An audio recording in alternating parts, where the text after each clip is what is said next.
Danial Rinehart, now nicknamed the Monster of Missouri, is charged with raping his own teenage daughter and then murdering one of the 4 babies he fathered with her.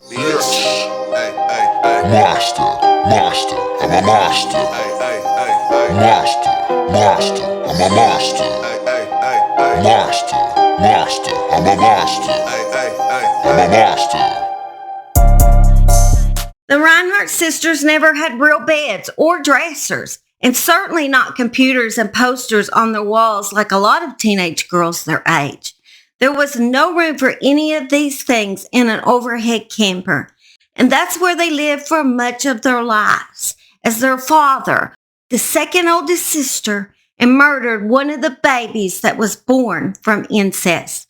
This is the story of Danial Rinehart, the Monster of Missouri, and his daughter, Ashley Rinehart, who was a survivor. Hello, my name is Holly. Welcome to the Murder She Shed, the place I tell rarely discussed true crime right from my, I almost said tree shed.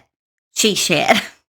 Not in a tree. I am in the woods, but I'm not in the tree, per se. I'm near trees all around me, but I don't know where this is going. Before I lose ya, join this nerdy Southern girls. We discuss cases that most people would prefer to bury due to the horrific content in these true crime cases. I prefer to bring child out of the darkness and into the light. We can't prevent what we don't acknowledge. Before we begin, viewer discretion is advised. Daniel and Linda Rinehart had 4 daughters. The oldest was Terry, then Ashley, then Haley, and the youngest, who was disabled, was named Danny. The parents received a monthly check for the disabled daughter, and that's what they made a living on. The girls received sporadic homeschooling over the years. They could read small words and were forced to take care of their disabled sister, so their parents did not have to. He didn't want to work. Neither one of them should have ever been parents because they didn't take care of them right. Sounds like their parents were extremely lazy. The family moved often in an overhead camper. Daniel didn't want his daughters in the same place for any length of time, so they couldn't make friends and tell the secrets that went on inside of this camper. They would move to different small towns in Missouri and in Oklahoma for short periods of times. The sisters lived nomadic lives filled with abuse, neglect, hunger, and threats of violence. Danny, the little disabled girl's head was full of lies. The girls wore raggedy clothing and rarely had the opportunity to take baths. Inside that cramped camper, the sisters had only each other for comfort. Poor little Danny was left out in that camper. I couldn't go out to her. And when people would come to the house, they'd say she was sick. But it wasn't she was sick. She had head lice so bad that you could see them when she pinned her head down. Terry and Haley knew that their father actually paid extra attention to Ashley. It's not the kind of attention you would want, though.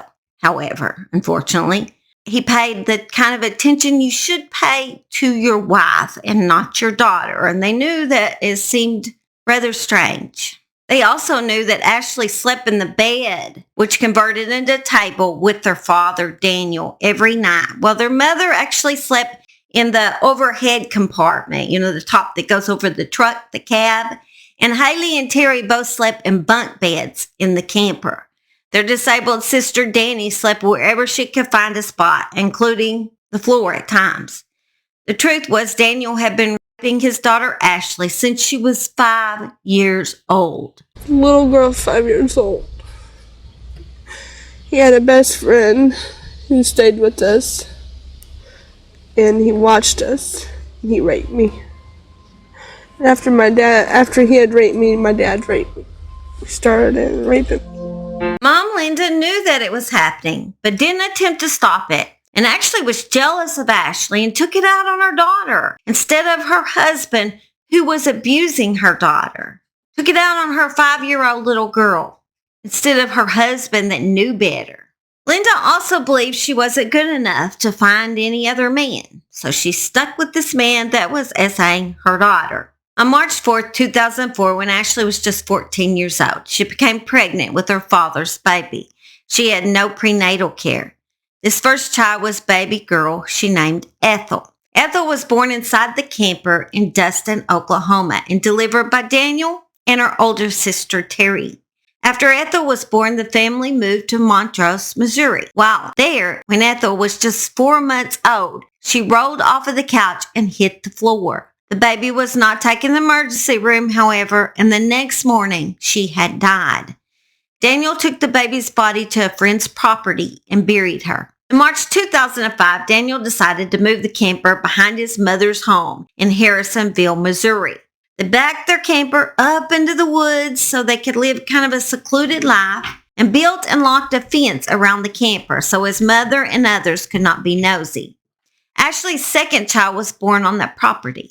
The second baby was a little boy, which pleased her mom, Linda, because she had always wanted a baby boy and didn't have one. This baby was born inside of Daniel's pickup truck, and still the baby and now 16-year-old Ashley were given no medical care. At 17, Ashley gave birth to another little baby boy she named Jack.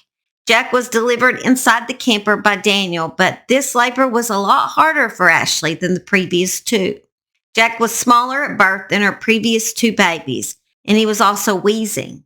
But Daniel refused to let the baby see the doctor.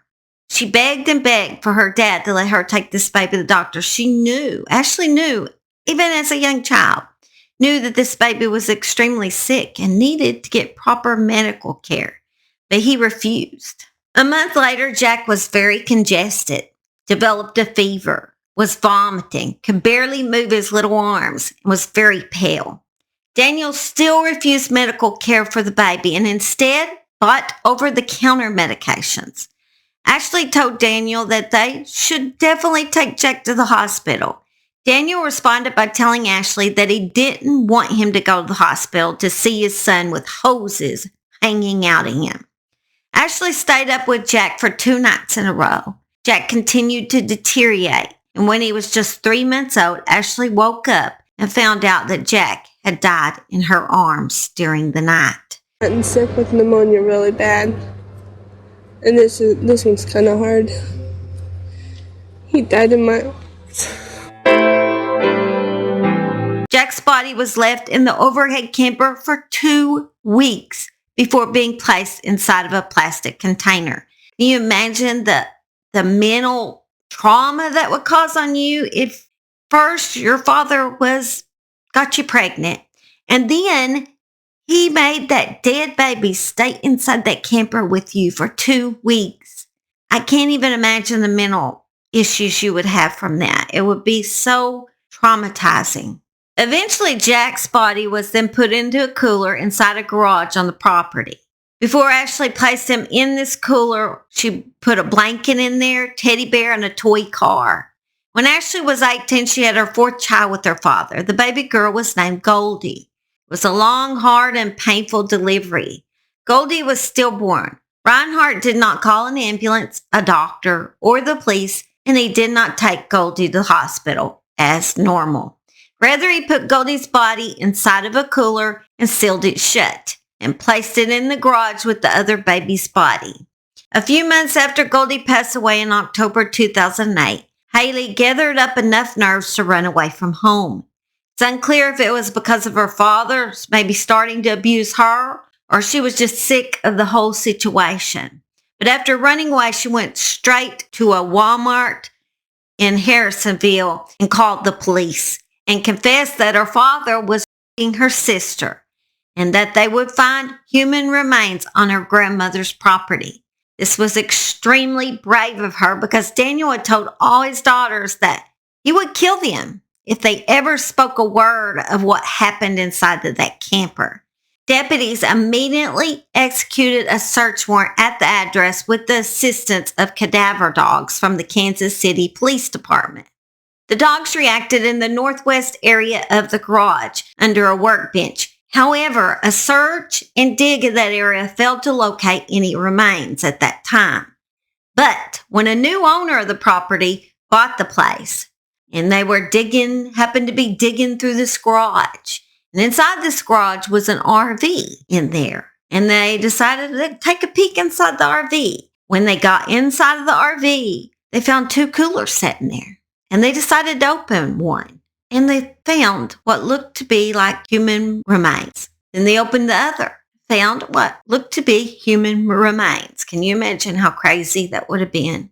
Found not one set of human remains, but two. Well, needless to say, they quickly called the police. And the police knew exactly who these human remains belonged to at that point. However, baby Ethel's body was never found. After Daniel was arrested, he claimed Ashley wanted this sexual attention from him and blamed medication for his behavior. Daniel Rinehart was tried and convicted by a jury of second-degree murder, first-degree child endangerment, second-degree statutory rape, 2 counts of incest, and 2 counts of abandonment of a corpse. He was sentenced to a total term of life imprisonment plus 22 years. The jury believed that if Jack had got medical attention for this baby, that the baby would have lived. Linda was also arrested, admitted to her jealousy of her husband and daughter's relationship. And also that she wanted a son so bad that even if her husband fathered the child with her daughter, she was willing to accept it. Linda was charged with child endangerment, and she was also charged with hindering prosecution of a felony, and she was sentenced to 7 years in prison. Ashley was able to go back to school, and she even graduated from high school. She also was able to get a job as a waitress. Ashley's only surviving child was put into foster care, but through her hard work, she was able to get him back in time for her to get married to a man she had fell in love with while waitressing. I always told myself growing up after everything happened, I'd never get married. And here I am today getting married. I, Heath, I, Heath, take thee, Ashley. Is this really a dream or is it true? You know, am I really getting married? And it's something for me. You may kiss the bride. God brought us together. That's just how it rolls. Today is a new day, start a new life. I'm so happy. Daniel's mom, Dolores, never would accept that her son was at fault for being a predator. She just blamed it on Ashley, saying that, well, Ashley didn't walk away when her father bothered her. And also blaming it on Linda for letting it happen, but certainly not him. He was her baby, and he was not at fault. You love your son regardless of what. He's part of you. I don't believe he killed the baby. I don't believe that. That should not be on there. When babies are born that way, we know things happen. Ashley, I feel sorry for her because she has went through a lot. But Ashley was also there when she shouldn't have been to. She was there with him constantly, all the time. You look at Dan, you saw Ashley. Dolores believes Daniel's wife, Linda Rinehart, also shares the blame for the years of sexual abuse. When asked about Daniel, she had this to say. Daniel had a lot of problems too, but he's found the Lord now. And, you know, we have to hit bottom before we start coming up. His mom also claimed not to have known about any of the babies that was born, including the living grandson that was born. And even though he lived behind her home, she knew nothing about him. They kept the gates locked, so I couldn't go back. I didn't go back to none of them campers. I didn't even know that there was an I didn't know nothing until my granddaughter ran away and told it all. She said to reporters Ashley was with her daddy constantly. To me, if he was bothering her, why didn't she do something about it?